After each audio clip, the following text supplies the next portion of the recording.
곳곳에서 일어나고 있는 사건, 사고들 마치 평행 이론처럼 돌고 도는 느낌인데요. 시사토론 천지인에서 다 같이 파헤쳐 보도록 하겠습니다. 우선 해외 이슈를 전하는 천 만나보겠습니다. 첫 번째로 풀어볼 이야기는 SNS 살인 생중계라는 이야기인데요. 말만 들어도 참 섬뜩하죠.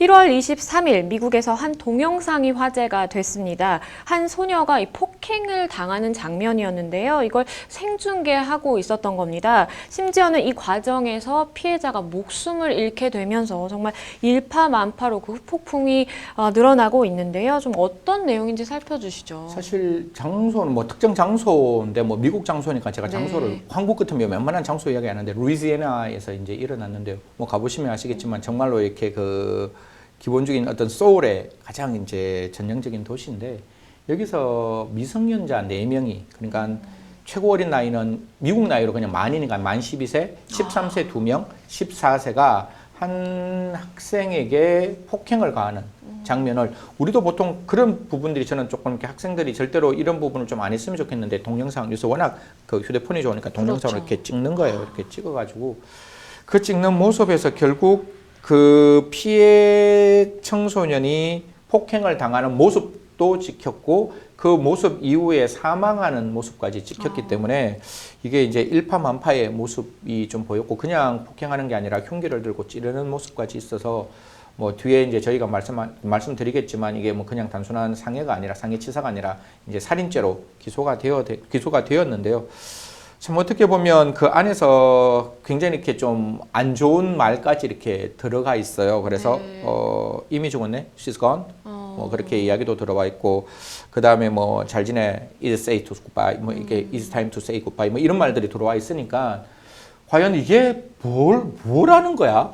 그러니까 이게 외국에서 일어나는 일이지만 감정이입이 안 될 수 없는 부분인 거예요. 그렇죠. 그러니까 아니 이게 우리나라에서도 이미 데자뷰로 그런 어떤 그 청소년 범죄들이 보여왔고 우리나라도 이렇게 분명히 A라는 사람이 그러니까 그 배달원이 신호 위반을 해서 사망을 했음에도 불구하고 아이들이 SNS에 킬이라는 단어를 쓰고 뭐 이렇게 이야기하고 그게 조롱거리라고 이야기하는 그런 모습들이 서로 간의 데자뷰로 확 이렇게 와닿으니까 야, 이건 참 심각한 문제가 아닌가. 이렇게 미국 안에서도 이건 아니다. 이런 이야기들이 많이 나오고 있습니다.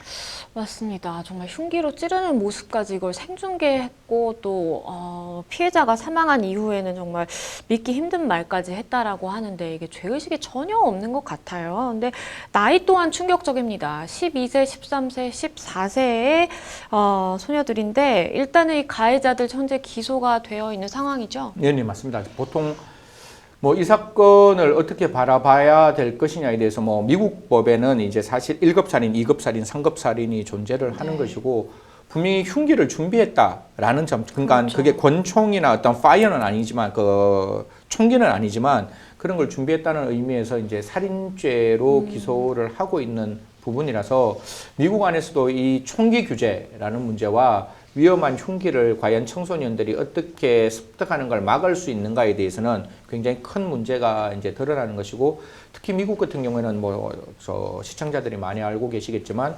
학교에 들어갈 때 총기가 반입되는 경우가 2-3번 있었어요. 그래서 그 안에서 굉장히 많은 난사가 일어나서 많은 학생들이 사망을 하다 보니까 지금은 학교 안에 총기를 갖고 못 들어가게끔 하는데도 불구하고 그런 사건들이 계속 발생하고 있어서 사실 미국의 입장에서는 이러한 총기 규제를 어떻게 할 것이냐 그리고 이 청소년 범죄를 어떻게 엄혹하게 다스릴 것이냐에 대해서 굉장히 큰 관심을 보이고 있습니다.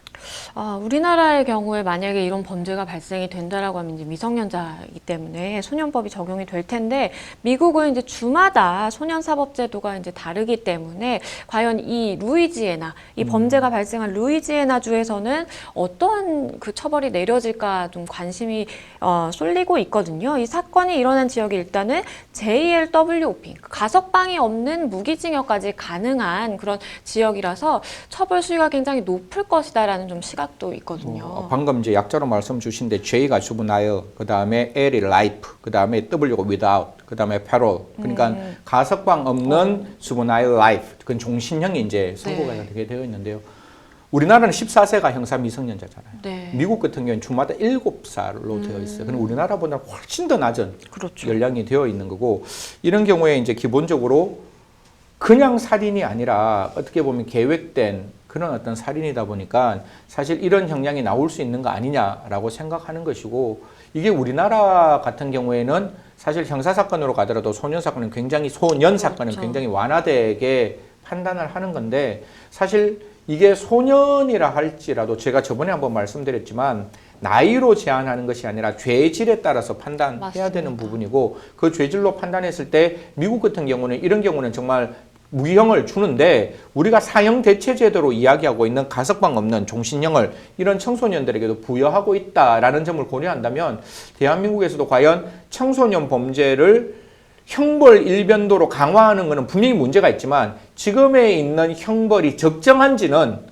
고민해야 되는 것이고, 형사 미성년자 나이가 정말 14세가 맞는지는 한번 고민해 봐야 된다. 그래서 어떻게 보면 청소년을 보호한다는 이념은 절대로 포기할 수 없는 거예요. 그건 우리가 반드시 가져가야 되지만, 그렇죠. 그 청소년을 보호한다는 그 생각 때문에 그 청소년들이 오히려 더 재범의 위험성으로 빠뜨려질 수 있고 사회를 더 위험하게 만들 수 있는 부분이 있다면, 그런 부분을 좀 적극적으로 우리가 좀 예방하고 막아야 되지 않을까, 그런 생각을 이 사건을 통해서 우리가 교훈을 얻을 수 있다, 이렇게 말씀드리겠습니다. 맞습니다. 저도 이 사건을 이제 접하면서 더 잔혹하다라고 좀 느껴졌던 것이, 이거를 SNS로 생중계를 하는 그 행위가 정말 죄의식이 없다라고 보여지는 그런 행동이라고 생각이 되는데, 우리나라에서 만약에 이런 범죄가 발생했다라 그러면 사실 가중처벌도 가능한 상황이고 관련 법도 이제 마련이 되어 있는 상황이죠. 예, 사실 이런 게 사실 드러난다는 것 자체가 굉장히 좀 불편하죠. 이게 지금 사실 사망했는 그 SNS에 동영상이 올라와 있는데, 우리나라 같은 경우에도 그냥 학생들 폭행하는 동영상이 올라와 있는 모습들이 있으니까, 그렇죠. 그 부분은 분명히 정보통신망법 위반도 될 수 있는 것이고, 그렇죠. 그 폭행을 통해서 사람들에게 퍼나르면 분명히 죄질은 굉장히 안 좋은 죄질이 될 수 있는 부분이다. 그러면 폭행하는 그 영상을 왜 찍었을까? 결국 그 피해자를 조롱하기 위해서 찍었는 거 아니냐? 그럼 나쁜 거잖아요. 그렇죠. 그렇기 때문에 그런 부분에 대해서는 엄중하게 처벌하고 있다. 이 말씀까지 꼭 드리고 싶습니다. 네, 정말 다시는 뉴스로 좀 접하고 싶지 않은 내용입니다. 이 SNS로 살인을 생중계를 하다니 정말 충격적인 사건 살펴봤고요. 정확하고 속 시원한 시청자 무료 법률 상담에서부터 시사, 경제, 문화 등 재밌게 알아보는 시사법률 토크쇼까지 절대 놓칠 수 없는 생생한 법 이야기, 생생법률쇼 지금 함께하고 계십니다.